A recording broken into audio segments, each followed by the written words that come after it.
প্ৰথম কথাটো হ'ল এতিয়া BTC অঞ্চলত BTCত UPPL আৰু BJPয়ে ভালকৈ গভৰ্ণমেণ্ট চলাই আছে, ভালকৈ মানে মজবুত গভৰ্ণমেণ্ট চলাই আছে। ষ্টেটতো UPPL, AJP আৰু BJP চৰকাৰ চলাই আছে, চবেই জানে। যোৱাকালিৰ যিটো ৰাজীৱ ব্ৰহ্ম আৰু এই প্ৰভাত দুইজনে গ'ল, এইটো আজিৰ কথা নহয়, বহুত দিনৰ পৰা ইহঁতে চেষ্টা কৰি আছিল, কিন্তু সোমাব পৰা নাছিল। যেনক যোৱাকালি ইহঁতে BJPত সোমাইছে, আমিও শুনিছোঁ, দেখিছোঁ। তো এইটো আমাৰ কাৰণে দুৰ্ভাগ্যজনক। কিন্তু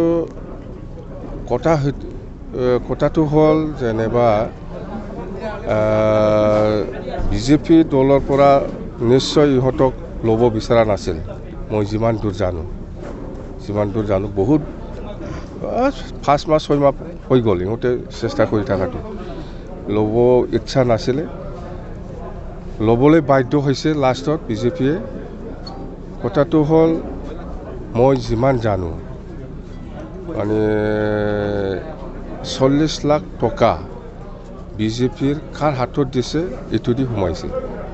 40 লাখ টকা ৰাজীৱ ব্ৰহ্মই দিছে, আৰু এই 40 লাখ টকাটো কাৰ পৰা 1 লাখ, কাৰ পৰা 2 লাখ, কাৰোবাৰ পৰা 50,000 বা কাৰোবাৰ পৰা 5 লাখ এনেকুৱা কালেকশ্যন কৰি পেলাই ৰাজীৱে এই পইচাটো দুটা ইনষ্টলমেণ্টত দিছে।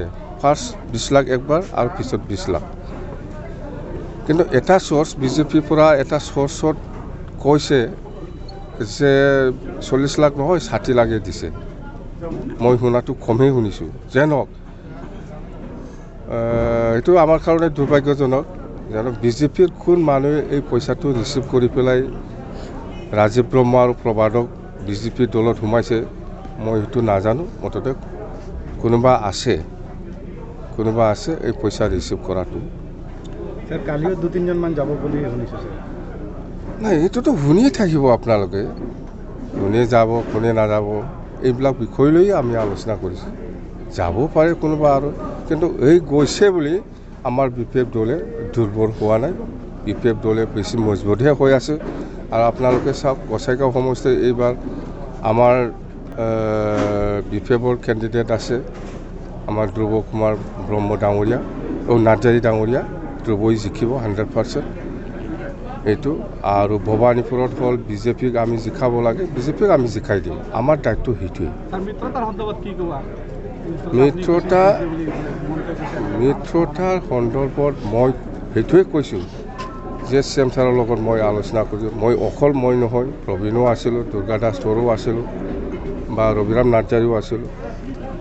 মুঠতে অলমষ্ট ফাইনাল, এইটো জাষ্ট ডিক্লাৰেশ্যনৰ বাকী আছে বুলি মই কৈছোঁ। এইটো কেতিয়া ডিক্লেয়াৰ দিব নিদিব BJPৰ কথা,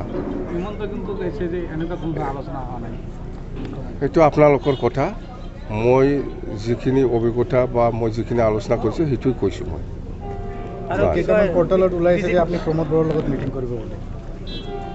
মই প্ৰমোদ বড়োৰ লগত মিটিং কৰিব বুলি মই কোৱা নাই, কোনোবা ক'ব পাৰে, কিন্তু আজিলৈকে এনেকুৱা প্ৰমোদ বড়োৰ লগত একেলগে মিটিং কৰিম বুলি মোৰ মুখৰ পৰা ওলোৱা নাই। বাছ এইটোৱে। যদি কৰিব লগা হয় আপোনাৰ লগত প্ৰমোদৰ লগত আপোনালোকে যদি মিটিং কৰিব লগা হয় তেনেহ'লে আপুনি কি? নাই, সেইটো আলোচনাৰ মাজেদি হ'ব। যদি কৰিব লগা আছে সেইটো আলোচনাৰ মাজেদি হ'ব, কিন্তু এতিয়ালৈকে এনেকুৱা ডিচিশ্যন নাই। কিন্তু আমাৰ BPF দলৰ দায়িত্বটো হ'ল ভৱানীপুৰত BJPক জিকাব লাগে আৰু গোসাইগাঁৱত আমাৰ BPF দলৰ প্ৰাৰ্থী ধ্ৰুৱ কুমাৰ নাৰ্জাৰী ডাঙৰীয়াক জিকাব লাগে। তামোলপুৰত আমাৰ এতিয়াও কাক ছাপোৰ্ট কৰিব লাগে নালাগে সেইটো আমাৰ এতিয়াও কোনো আলোচনা হোৱা নাই। গণেশ কছাৰী নিৰ্দলীয় প্ৰাৰ্থী আছে, গণেশ কছাৰী আমাৰ দলৰে ইয়াৰ কথা, গণেশ কছাৰীৰ কথা সেইটো। তামোলপুৰত আমাৰ BPF কৰ্মী বহুত আছে, কাক কি কৰিব নকৰিব ইহঁতে ডিষ্ট্ৰিক্ট হিচাপে আলোচনা কৰি পেলাই নিশ্চয় মোক জনাব, তেতিয়া মই ক'ব পাৰিম যে কি কৰিব লাগে। BJPৰ লগত সম্পৰ্ক আছে মানে UPPৰ লগত কোনো সম্পৰ্ক নাই? BJP হ'ল মিত্ৰজোঁটত মেইন লিডাৰ।